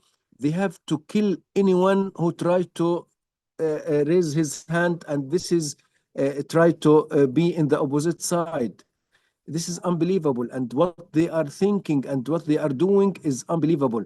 So I think this video must be shared and everyone can see. Please, this video after if it was prepared, I want I to have it. Yeah, I can show it. Do you want me to show it now? please. Okay. I'll talk بس in 5 minutes about the hospital situation. Mhm. I want to mention that one that we have lost in that massacre is Muaz Abu Taha. Muaz Abu Taha, he was a journalist. He belongs to NBC. I think it is American agency. He's used to make all the malnutrition babies videos with me. Muaz was a decent, kind, gentle. He's cooperative. I always asked Muaz about something to help the patient and the children in Gaza, and he used to do that. First, I asked him to do some support for the meningitis patient because of the outbreak of meningitis. He gave us some fans and bought it for us, and it was fixed in the pediatric department. Also, we asked him for mattresses. He gave us nearly 30 or 40 mattresses. As we have overcrowded in the hospital, this is make some areas to admit more patient and more patient. When we have lost the milk in the hospital, especially for neonatal ICU, also Muaz, with his communication in journalist in Germany and France and United Kingdom and the United States, they make something it called the Samira Project, and they support the hospital even when we lack of some medication like paracetamol, like salbutamol nebulizers. He used to offer that. The day before his dying, I think the event was on Monday. I think on Sunday evening, Muaz contacted with me on WhatsApp. He told me, Dr. Ahmed, please, we want to try to get and to do our best to to treat the patient with severe acute malnutrition. And this was the last conversation between me and between Muaz. This is the what he's talking. Doctor, tomorrow we will buy biscuits for the hospitals for the malnutrition patient. We have to make something to try to treat all the cases of severe acute malnutrition. I told him, okay, Muaz, go ahead. He told me, what is the quantity that you need from biscuits for this patient? I told him that nearly we have 100 patients. He told me, okay, we will cover 100 patients for 1 month. That mean he want to buy a quantity that cover the hospital for 1 month coming. And in the morning, Muaz went to the market and bought the quantity of biscuits and put it in the tent. And at 10, we have appointment on 11 morning. At 10:17, the first attack was happened. and he go upstairs to see his colleague Hussam al-Masri, and to try to cover the event and to try to help and to try to evacuate. But he was, unfortunately, after 9 minutes, he was targeted and killed. Muaz was, he's a very simple person. I know him. He's simple, he's decent, he's cooperative. He's single. We tried to convince him about to be engaged as soon as possible. He told me, Dr. Ahmed, I'm afraid if I was engaged, I think my wife, maybe I will be a martyr and she will be single after me. This is unbelievable in Gaza. That's what happened for Muad. This is one of the most tragic event in the last attack. And as we have a history of Muaz, we have nearly 20 history. 20 history, a history for Maryam Abu Daqqa, a history for Muhammad al-Habibi, a history for the journalist who was engaged with another journalist and also he was killed. A history for the security guys, a history for the civilian defense. Again, after this war, I think if we will make a book, we will make a textbook about what happened in Gaza and what is the crime was against that people, that innocent people. Before I finish, I want to mention that we have a new virus nowadays in Gaza. This virus belongs to influenza. I make a video today about the crowdiness in the hospital. The cases are in the corridor. This virus belongs, I think it belongs to influenza, and maybe it is COVID, but I don't want to talk about COVID because the people here are shocked from many things. But in the Israel and in Jordan, they are talking about COVID nowadays. This virus is make severe bronchospasm, not responding well to salbutamol or beta-2 agonist, fever sometimes lasting for 7 or 10 days, respiratory symptoms, GIT symptoms, diarrhea, exhausting, fatigability in the patient. So this is make a lot of crowdiness in the hospital. We need some medication that it is not available in Gaza. As in the morning meeting, my colleagues told me that oseltamivir is not available. Budesonide nebulizer is not available. Even there is shortage in salbutamol nebulizer. Electricity outside the hospital is not available, so you can't do nebulizer for the patient outside the hospital. The tents and the crowdiness and the lack of some sources of vitamin C, I think, make the virus is more virulence. As you know, we don't have vitamin C sources. We don't have jawafa. We don't have lemon. We don't have even onion, something to make the immunity is good. We don't have any source of zinc. So this is make the situation is difficult. But I know the it looks miserable situation. The hospital is overcrowded, and even we have a cases from that virus is get inside the ICU, and they are on mechanical ventilation due to severe respiratory distress. Even our colleague, Dr. Arola, lost her father by this virus. Unfortunately, he destroyed the lung and make white lung and RDS. So this is enhance the possibility that it is COVID-19. But in this situation, in these waves, in these black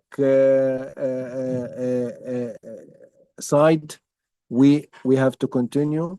We are here to continue. We are here to support. We are here to be with our friend in that webinar, because you are always supporting us. And when we see these faces with that support, we have a positive energy. I think that we, inshallah, we are near the victory and near to be all the problem also solved. And I think that we are in the neck of the bottle. And inshallah, as soon as possible, we will see every one of you. Sorry for to be too late. Thank you, my colleague. Thank you so much for your words and your compassion, and inshallah we will be united very, very soon. inshallah. I Thank found you. يا هلا أهلين إياد. كيف حالكم؟ السلام عليكم. Always happy to see you. Buddy. Thank you for joining us. Me too also, Doctor. Please go ahead. Yeah. You're up. Salam alaikum. Peace upon you. Greetings from my heart and from the Gaza suffering heart to all of my colleagues, Dr. Ahmed, Dr. Dania, and everyone here by his name and his position. Thank you so much for your continuity, and inshallah we'll pass this catastrophe. As Dr. Ahmed mentioned, we will not give up, inshallah. We will continue even though what's still happening. But I must put you updates about the new tactics for the Israeli forces here over the ground. I'm just returned from the Gaza town this evening. As I mentioned in my previous report at this early morning, I talked to the CNN and BBC about the occupation's idea of repeating the process of displacement and frightening the population here in Gaza. One of the repeated tactics is the bombardments we call fire pelts, and the concept of fire pelt, to clarify for my colleagues, is a series of consecutive airstrikes with very short intervals, just a few seconds apart, and concentrated within a specific geographical area. This creates extreme fear and panic, with a terrifying sound that sometimes paralyzes a person, paralyzing your thinking. So everyone no longer knows where to go. This tactics with also, I will talk about explosive robotic. They're still using in Sheikh Radwan region now at this moment when I talk to you. My journalists there, friends, talk to me and sending urgent message and a human appeal at the north of the Gaza town and the east part of the Gaza town. They use robotic high explosive materials. So repeating these actions over the span of 700 days destroys the psychological resilience of the individual, the family, and the entire community. Their constant questions becomes, where will we go when we leave our tent or flee from our region, Gaza? Where can we seek refuge? This is a very important message today. At the last night, when we went to the coastal road, I witnessed hundreds of families try to displace from the east part to the west part of the Gaza town. There is no real places, as I mentioned, a shrinked area. So this is a part of the occupation policy, destroying social norms, so that people began to think in terms of what we call individual survival. That is thinking only of oneself or one's family without necessarily caring for one's brother or neighbors, as things are supposed to be in their natural human, religious, or social context. Or at the time, the occupation would arrest at anyone in the east part of the Gaza town, and they try to kill by the bombardment and drones and some new tactics without real incursions for the town. This is very important, new tactics. There is no troops, there is no tanks over the ground at this moment. They're still firing randomly and without any extermination in the killings. So they increase the worsening the situation here. And the occupation knows very well that Palestinians, as Palestinians, are deeply tied to their community with a strong social bonds. And here in Gaza and even in the West Bank, we live as one large family. Many of us know one another, and the society is tightly knit, and family lineages are interwoven. What the occupation seeks to break these social bonds and tear apart the social fabric also. So the Palestinians are left thinking only of their individual survival. In that case, the occupation can penetrate through the gaps it created, imposing its concepts and defeating the society from within. They knows well that resistance is not only armed resistance by the international law, but also social resistance and resilience against Israeli infiltrations. That is why it seeks to infiltrate society through these channels, preventing people from helping each other as much as they can. Of course, they are varies from one family to another, from one individual to another, from one community component to another, and from one social class to the another also. Yet, and unfortunately, exist. However, there are organizations and local communities that are trying to counter this phenomenon and to prevent it from spreading, and this is crucial. For example, yesterday, after bombing, people rushed to rescue and provide help, and some nearby residents brought drinks and food for the children. Godness still exists in abundance in society here in Gaza, but it requires awareness, attention, and understanding of the occupation's way of thinking. Also, my colleagues, the occupation doesn't act randomly, really. When the devil is absent, they bring in advisors who think in a devilish way to dismantle society. Therefore, this requires constant awareness and vigilance. My colleagues also, I will talk about what Dr. Ahmed mentioned about the hidden reasons behind preventing food entry in Gaza. Before this point, I will increase your awareness about the new tactics in the new incursion way. And now the Israeli use in the Gaza town at this moment use explosive robots and incendiary bombs to force displacement from the Gaza town without announcement for the new evacuation orders.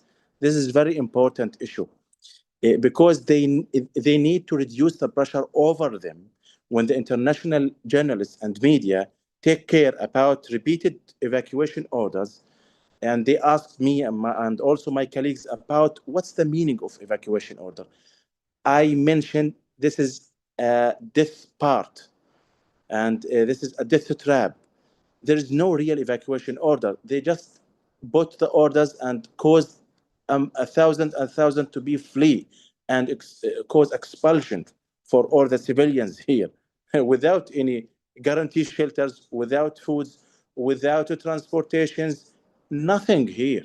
So when they talk to the media, they just announce some like this paper and throw it from the sky, and you can manage yourself. It's not their matter. When I ask a lot of my cases in relief committee about the real situation, they mentioned, yet we displaced more than 20 times in this war.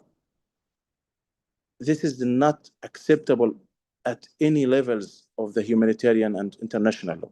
So in the latest assault in Gaza town, the Israeli occupation has adopted new tactics designed to empty the city with the silent occupation of its residents without using any formal evacuation order. It's very important. Explosive robots a substitute for ground invasion because they didn't need to shape any dangers over their armies. So instead of engaging in direct-to-ground operations and take the international community to take care about the reality, the military deploys explosive robots into populated neighborhoods or at their entrances.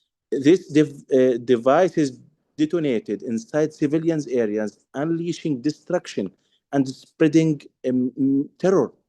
that compels families to the flee without any guarantee for their security. I swear, I'm now returned from Gaza town. At this moment, a lot of civilians hear very well the explosive waves. I talk about that with Jeremy in the drop site.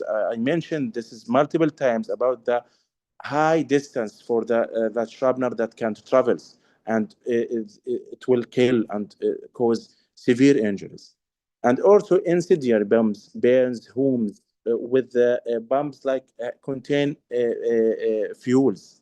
And maybe alongside this, incendiary bombs are used to ignite massive fires in homes and commercial shops in the Gaza town. The resulting blazes devastated and livelihoods and render entire areas uninhabitable also, leaving residents with no choice but to abandon their neighborhoods. A strategy of these explosions, these methods really, my colleagues, extend for beyond the boundaries of military operations. They serve as deliberate tools of cautious and calculated to force displacement rather than achieve any tactical objective or any acceptable goals. Families are driven into overcrowded, resources deprived areas where the survival itself becomes a daily struggle. The sweet water also, we suffering from the shortage and the lack of the sweet water in the western part of the Gaza town. With the increasing displacement process, at every moment we receive tens and by tens human appeals that they need sweet water in the west part of the Gaza town now. So we sent more than one human appeal to transfer the waters and from the Al-Mawasi line. They established and announced it maybe day before. And we need to transfer water there because the civilians there is really still suffering from the lack of life basic needs. So in my conclusion about this point, especially, this is not simply warfare. It's a systematic campaign of forced displacement by using explosive robots, incendiary weapons, and daily bombardment. Israel continues to push civilians out of their city by force without single official announcements. It's displacement through terror, destruction, and deprivations. My colleagues, I'm still doing my research about the hidden reasons about behind preventing food entry into Gaza. Maybe the speech about the famine when the WFP chiefs, they attend, have a meeting with the Israeli criminals about the WFP rules here in Gaza. They refuse to say there is no famine. And they accepted the humanitarian story about, I touched the real famine here is still ongoing. And I met it with multiple women and children. They're still suffering something horrible times. For months, the occupations has deliberately blocked the entry of eggs, meat, fruits, and other essential food items. This is not a random measure or a mere byproduct of the blockade. It's a systematic policy with the hidden malicious objectives that extend far beyond any declared military justifications. Maybe I will mention some hidden reasons that maybe as a doctors you will take it very well. Weakening the physical structure of the population by banning animals proteins such as meat or eggs. People are deprived of the essential nutrients needed to build muscles, repair tissues, and regenerate cells. Many of those injured with fractures or wounds during the war have not healed because their bodies lack the proteins, calcium, zinc required for recovery. The occupation is deliberately prolonging their suffering and keeping them in a state of permanent disability and weakness. Also, the second hidden reasons, targeting children's growth and their future health also. As a father, I talk now. When the children are the most severely affected by the famine and by this food blockade, the absence of meat, eggs, and maybe milk and fruits deprive them of protein, vitamins, and minerals essential for their physical and mental development. The result will be generations that are shorter stature, weaker in immunity, and more prone to chronic diseases in the future. The crime goes beyond temporary hunger. It's a systematic destruction of Palestinian childhood also. Weakening immunity and exposing the population to epidemics, malnourished, exhausted bodies, leads to a weakened immune system, leaving people highly vulnerable to infection and diseases by corona or another infections like Dr. Ahmed mentioned. In overcrowded environments, deprived of proper medical care, any contagious illness can quickly spiral into a humanitarian disasters also. Exhausting families in the long run also. The third reason, hidden reason, the occupation knows that malnourished bodies today will become chronically ill bodies tomorrow.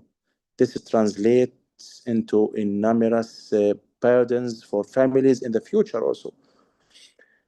Like anemias, disorders, others, diseases, and other long-term conditions requires costly treatments. It's a deliberate method of impoverishing Palestinian society and draining it physically, emotionally, and economically.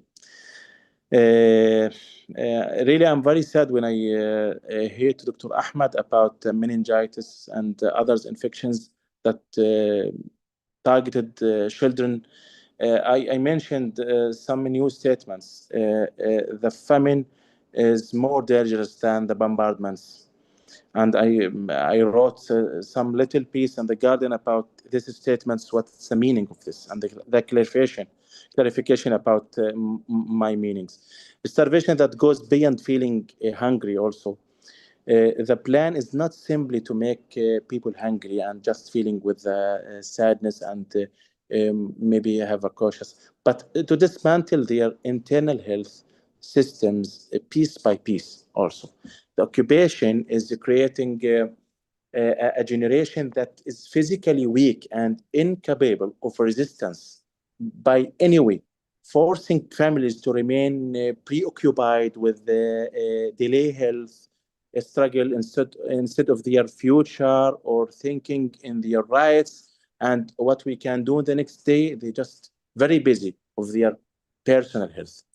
And also unprecedented plan in modern times. Modern history has really and has rarely witnessed an occupation that prevents food in touch such calculated and insidious manner. Most siege through history, from my observation, deprived people of quantity. What's happening in Gaza today is deprivation of quality, denying the very food that sustain health while allowing only minimal carbohydrates that keep people alive and barely alive, yet trapped in a state of constant weakness and fragility. This is very important plan. They will not mention that in the media. My conclusion in this point, my colleagues, what's happening is not mere starvation, but the systematic destruction of Palestinian health at both the individual and societal levels. It's a slow war targeting children before adults also. Maybe planting the needs of future illness today. This is a deliberate crime that can't be justified. Completely, we agree. One of the most horrific forms of modern genocide through the deprivation of the vital nutrition that sustains both health and life. So, in my observation, they're still committing crimes with the new calculated tactics. And we must take care about our speech in the media, about tangible things, and we must reflect reality.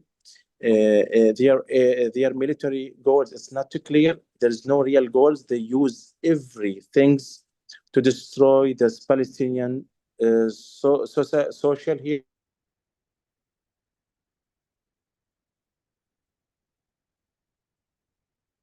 Yeah.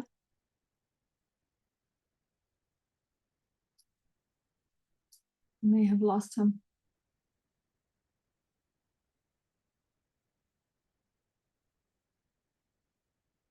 Okay. I think we may have lost Ian. Assalamu alaikum. Yeah, maybe the light is gone. So this is the three main points now. I talked about the new military tactics without any real evacuation orders in the media.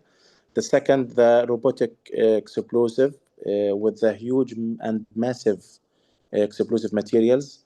And also the third, the hidden reasons for the blockade for the special types of foods. This is the main three topics. I hope to update you. Thank you so much for your interest, and I will follow you. But maybe I have gone the electricity also on the charge for my mobile. Inshallah, I will try to fix something, and I will return soon after that. Yeah, before you go, do you have all these observations in writing, something that we can publish for you on our website and people can read it? I mean, Yeah. I know updates keep coming, but this is a very important update that you shared, and I think it's very important for people to read it as well as hear it as, you know, from you directly. Yeah, I will send the PDF files this night after the Le Monde newspaper publish it. I will send to you the draft, and you can do what you need by it. It's up to you. Okay, fantastic. Thank you so much. Inshallah. Thank you so much, my colleagues, and thank you for joining us, and Allah yahmik. Assalamu alaikum. Thank Allah you. yahfazkum. Assalamu alaikum. Thank you. Assalamu alaikum.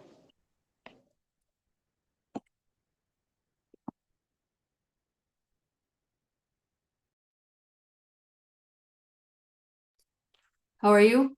You're still with us?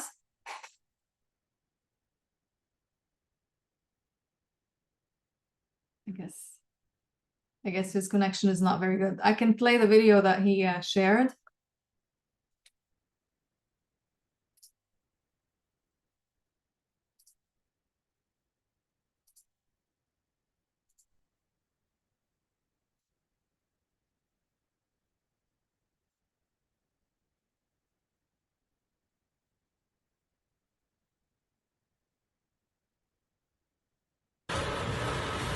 כן, ייתכן שהמסר בפגיעה בעיתונאים, שוב במרכאות, אלו אנשי נוח'בה לכל דבר, זו הבנה בישראל כמה נזק עשו אותם אלו שהעבירו את התמונות הרעה ואת כל הצד האחד של חמאס, והמשיכו את מורשתו של יחיא סנוואר בעיתונות כביכול. היום היה זה פלסטיני שאחראי מטעם סוכנות רויטרס, סוכנות בינלאומית, אז רק לחשוב כמה נזק תודעתי עשו אותם עיתונאים במרכאות, עיתונאים מחבלים, או אפשר לקרוא להם עיתונאי נוח'בות, כמה נזק הם עשו לישראל. איזה שנתיים מאוחר יותר, העיתונאים הללו בעצם עיצבו תמונת מצב ותמונה תודעתית הרבה זמן של עזה, שחלק ממנה אפשר את המלחמה, ולאחר מכן אפשר את הלגיטימציה של חמאס. אפשר לומר שאנחנו כמעט לא נמצאים בזירה התודעתית לצערנו, ואם כבר ישראל מחליטה לחסל את העיתונאים, אז עדיף מאוחר מאשר אף פעם לא. ורק כדי להבין, אלו עיתונאים שמסתתרים בבתי חולים, שפותחים שם חמ"לים, שמשדרים לעולם תמונה הפוכה לגמרי, משרתים עדיין את האינטרס של חמאס. אפשר לומר שהשפיץ של הזרוע הצבאית של החמאס אלו אותם עיתונאי נוח'בות, ולכן טוב עשתה ישראל שהיא חיסלה אותם, לטעמי מאוחר מדי, ויש עוד הרבה כאלה שעדיין עושים נזק תדמיתי ותודעתי בקרב שאנחנו לצערי לא ממש מצטיינים בו.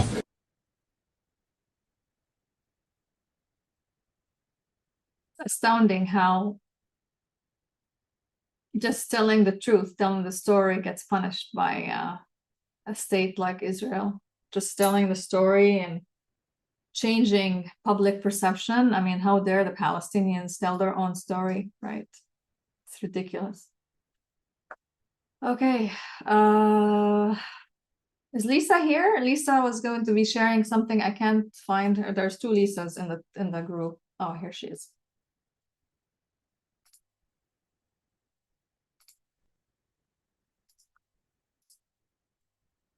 Lisa?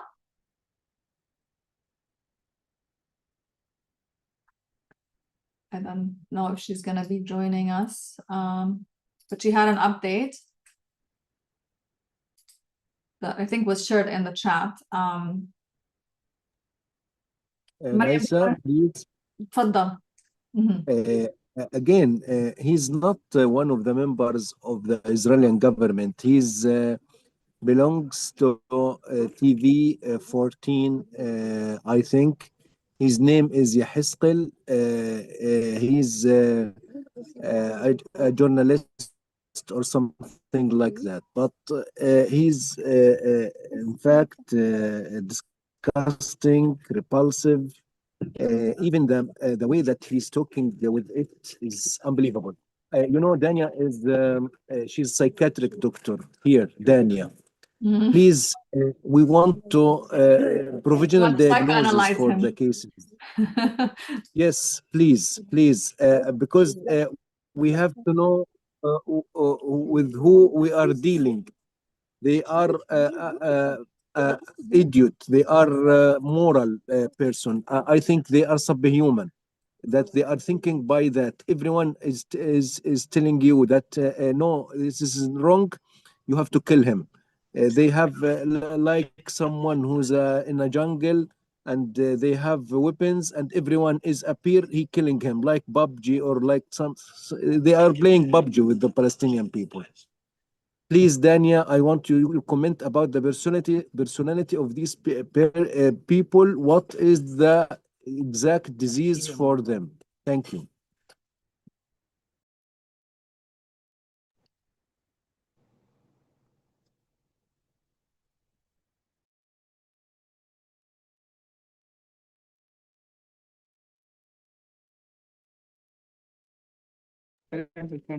Is Dania there? She's there. She's trying to unmute. Okay.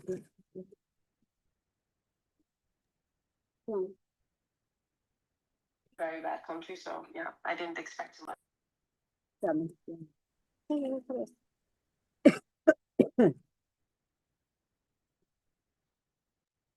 Hello, can you hear me? Lisa, we're just waiting for Dania, and then Oh, for Dania. Okay. So invite sorry. you. Thank you for joining us. Yeah. Dania, are you able to unmute? Oh, here you go. Yeah, I'm here. I mean, do we have enough time to psychoanalyze all that? Yeah, this is nothing new. I'll say that. This is nothing new. This is what the Palestinians have been expected to coexist with for decades. Yeah, this doesn't happen post October 7th. This doesn't happen, over the last 22 months. This is deep hatred. This is, supremacist thinking. This is extreme racism at its core. This is being threatened by the truth. They say the truth will set you free. And Israel's entire, its entire inception is, based on a lie, and anything that'll expose it will just rip away at the narrative. So of course journalists are the first to get attacked and silenced. So, but the truth will set you free. That's why I encourage everybody to just keep, digging for the truth. And, I wonder who is more propagandized, the Israelis or the Americans. And I feel like it comes very close. Yeah. So, but yeah, Dr. Ahmed, we don't have enough time. Maybe we can do a private session one-on-one to analyze them. But unfortunately, the Palestinians have had to deal with this illness that they carry. Thank you. Thank you, Dania. Thank you. You're welcome. Great. Lisa, thank you for your patience. Are you able to share with us? Hello, everybody. There's a lot of noise in the background, Lisa. Yes, I'm so sorry. I just I'm gonna hopefully try to get myself on video as well. Yeah, so hi everybody. My name is Lisa Goldman Huertas. I'm a family physician in the United States, and I'm also a breastfeeding medicine specialist. I am speaking today on behalf of of a group of physicians that's organizing to bring demands to end the genocide in Gaza to the World Family Medicine Organization. I am unfortunately not having luck with quickly putting on my video. That's okay. But the reason why there was audio in the background is because there's family physicians from many different countries on a meeting right now to discuss the campaign. Go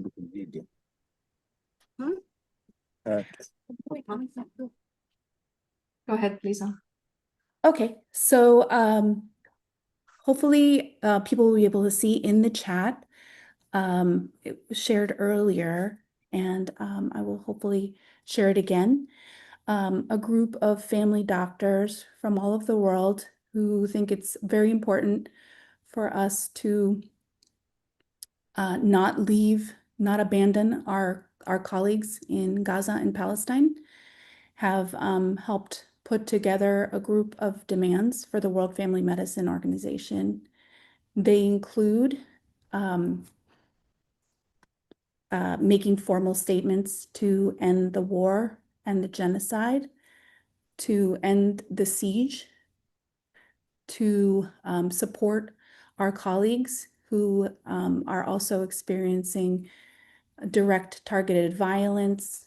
They're experiencing detention, torture, making explicit statements about these things on behalf of the family physicians of the world for as connected to our colleagues, and to explicitly asks the World Family Medicine Organization to dismiss the Israeli Family Medicine Organization. And this is specifically for the organization's complicity in apartheid and genocide. So the World Family Medicine Organization is meeting in Lisbon, Portugal, September 17th through the 21st. And we are hoping to share this letter with them prior to meeting. At the actual conference, we want to gather as colleagues who